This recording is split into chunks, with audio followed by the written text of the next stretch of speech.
expect them saying they updating their shit on their end. I just want to see if I can stream or not.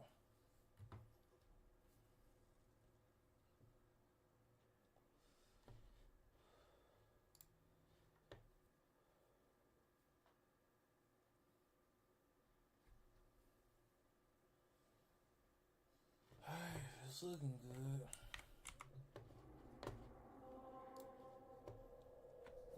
It's on my eye, bro.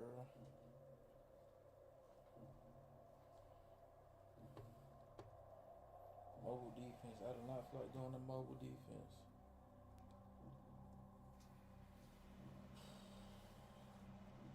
Yes, we got to.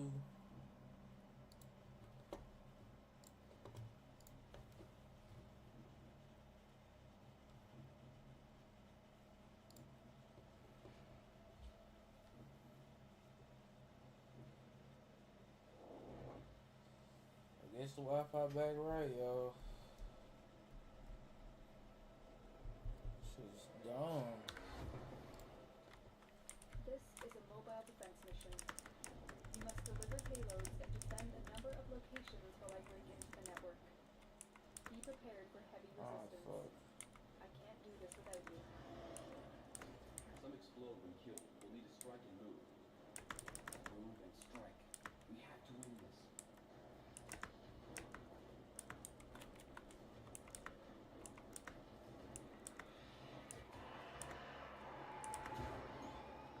That was a juggernaut. They're lured out by the death of infested.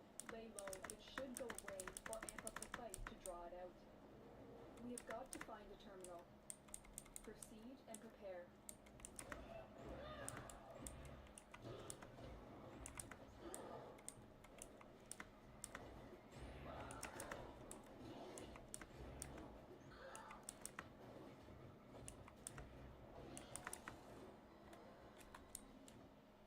Here is a terminal. Oh, wow, I hate this one. And get ready to defend. I'm in, Tenno. This will take a moment. Let's go. I gotta sit here and wait. The juggernaut has moved on. It's safe to proceed. 30 minutes for this shit. Basically. Or almost 4 or 5 minutes.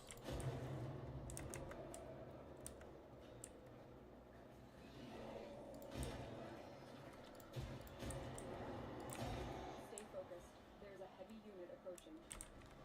Still working on it. Continue to defend.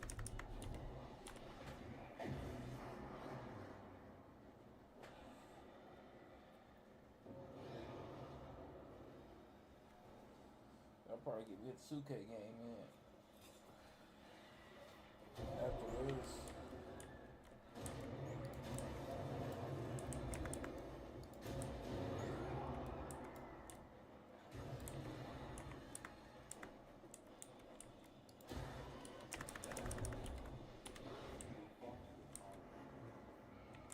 Terminal hacked. Keep moving. For the tenant. Multiple biosignatures detected. We've got infested incoming. Oh shit. Location reached. Drop me in and defend our position.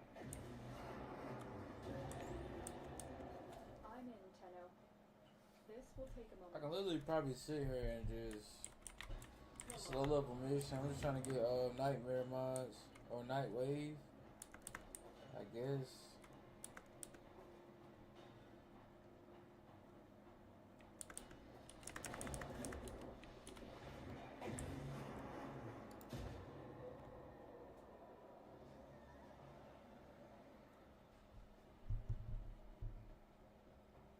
Attack us and we will counter.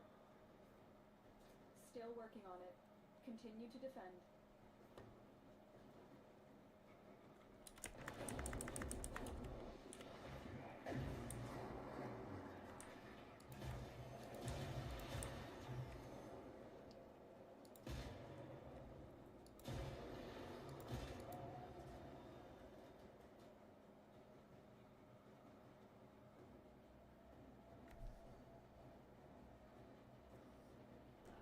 I got something on my eye, bro.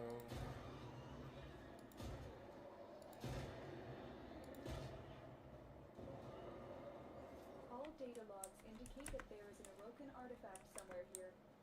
Get to it now, defend it, and then we can leave. Artifact found. Defend it until the extraction team arrives.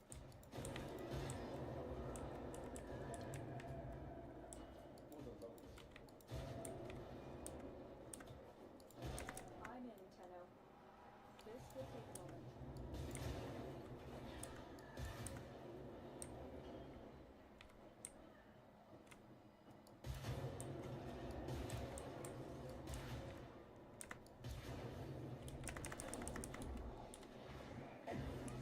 Let's go on the offensive.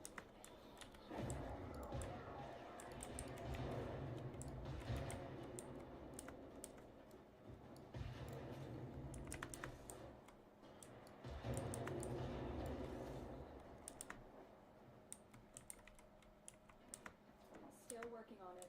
Continue to defend.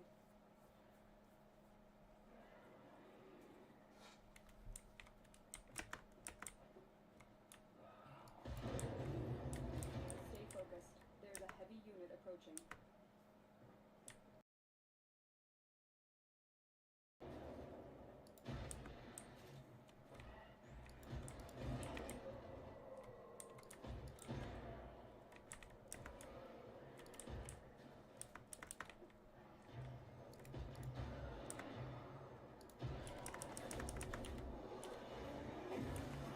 The odds were against us, Tenno, but we did it. Mission complete. And I get the blaze mine, bro. Come on. Please. This shit's been fucking a grind to try to get blaze mine. Mission complete. Excellent work. Fucking why? I done got like, how many of these bitches I got, bro? And it's like the only thing I keep getting is fucking wildfire, game. My gosh, damn. I'm not finna pay no 50 plat for no mods.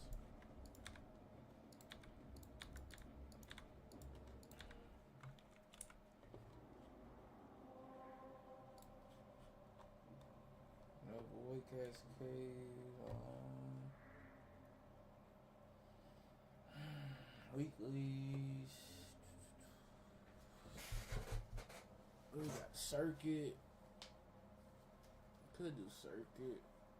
We got the 1999. I already done my EDA and Edge sales.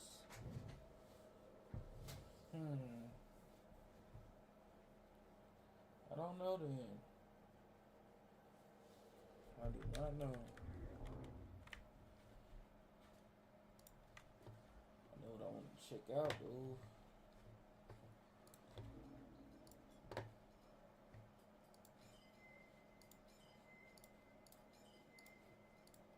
Blue and green, and blue and yellow. Yeah.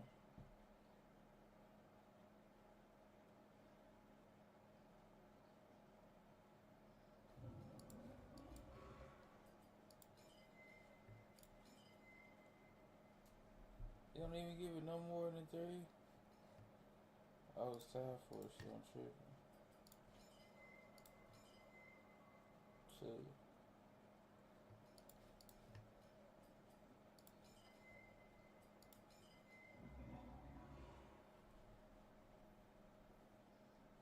Appreciate that, man.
How many of these I got? One. I make two. I make hell of these.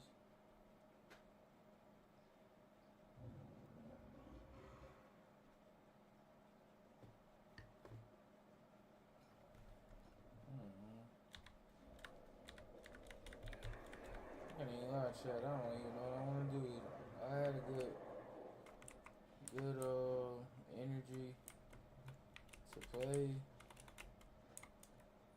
but Operator, the system needs you. Will you begin another mission? don't know what I want to do. Ain't no Omnia fish I like. Maybe 2K.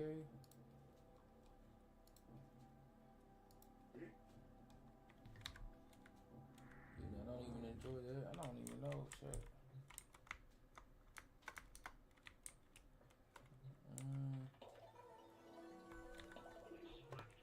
No way to do that. I don't know. I really ain't got nothing to do right now, honestly. I could farm for weapons.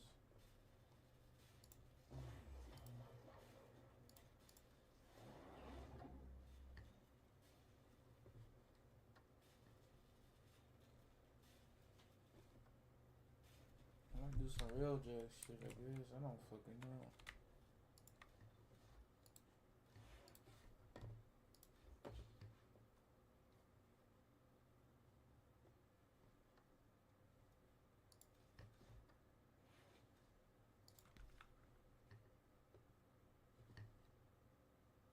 Duration.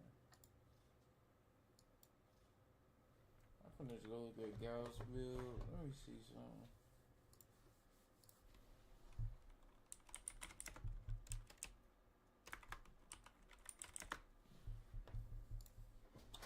I don't remember how to. I want to look at it. What you call it? Yeah, let's go watch. Now I want to show you something funny. These are Xmas units. I just want to watch. Sevagoth just got a new augment, and yes, this. Let me go watch this.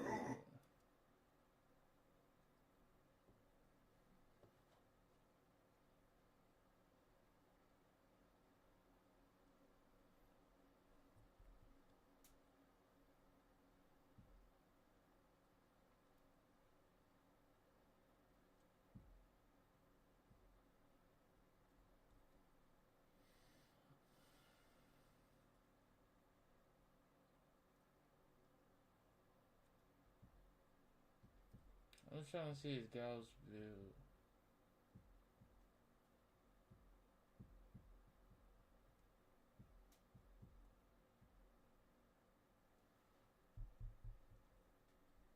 See, explain the duration and shit. I can't remember how that shit go.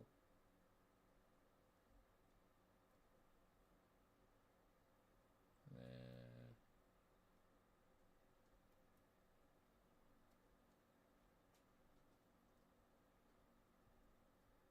Larvo, Trinity, Chroma, Dante, Naros, Dante. Oh, here we go. If I had to ask, who is the perfect Warframe? A lot of people in the comments would have various different answers. Of course, some might see the same frame as the perfect frame, but what actually determines a perfect frame in your eyes? What's good, folks? It's Nightmare Frame here with a new Warframe video because it's content. We gotta make some content, player. But who actually is the perfect Warframe in my eyes?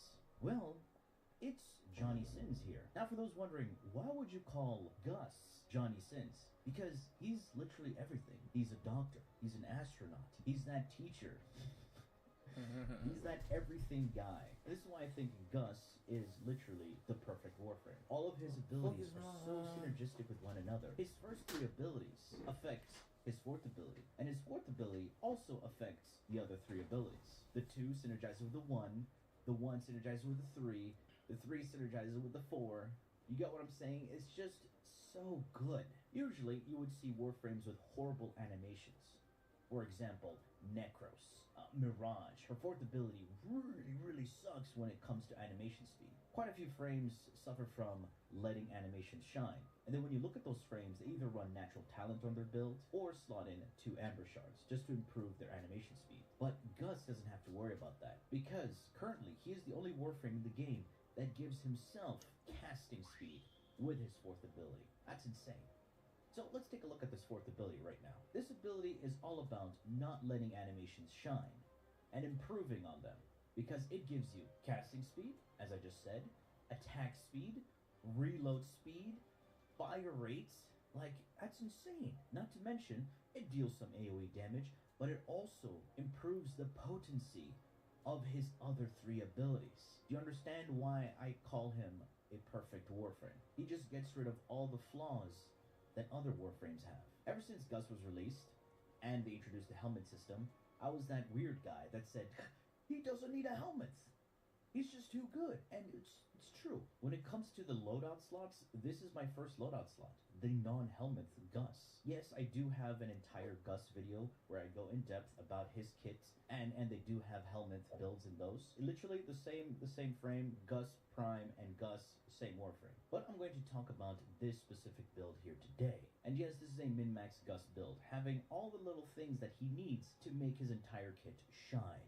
Alright, let's talk about Gus's mechanic, which also is part of his passive. If you look on the bottom right corner, you do see that little meter there. That's the red line meter. Whatever kinetic energy that you build up from walking, sprinting, or even using his Mach Rush, that builds up the red line meter.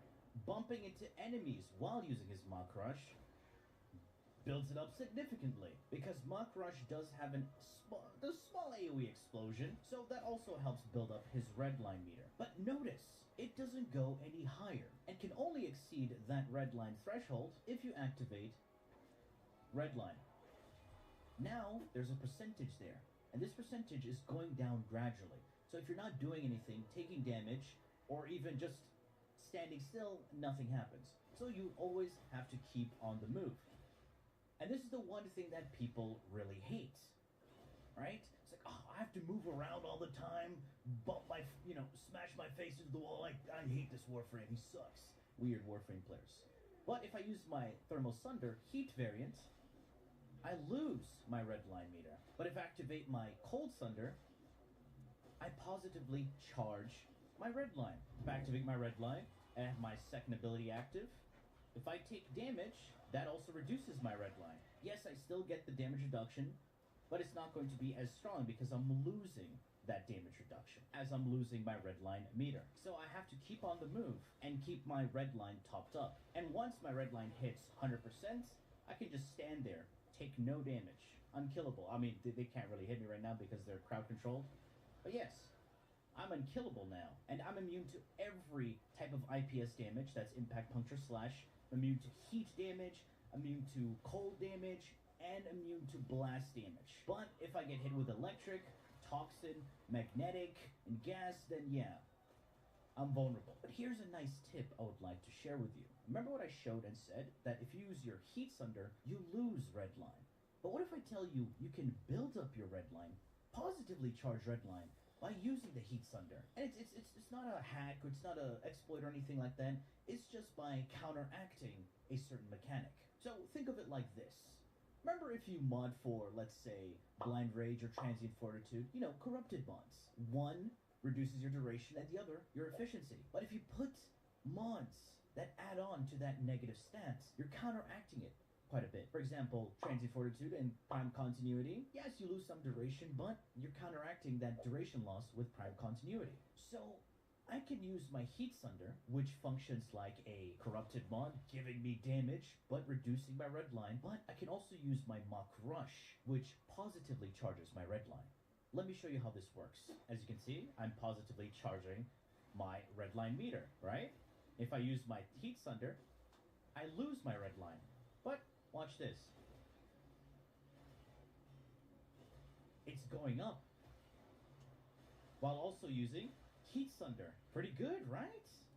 So this way you can maintain your DPS while also charging up your red line. So you don't have to wait for it to fully charge before you can start dealing damage.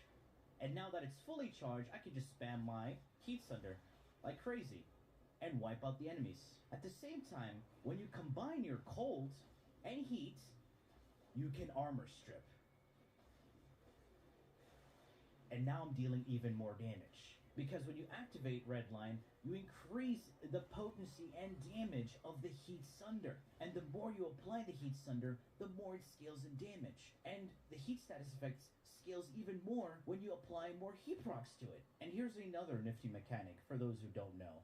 Activating Cold Sunder and then Heat will push enemies away. But if you activate Heat on enemies and then use Cold, you will pull in enemies. Very nice push and pull mechanic. But what if I tell you you don't have to cast both versions of Thermal Sunder to get the push and pull mechanic? So you just have to apply a status effect on enemies for you to get the push and pull. So right now, these guys have heat.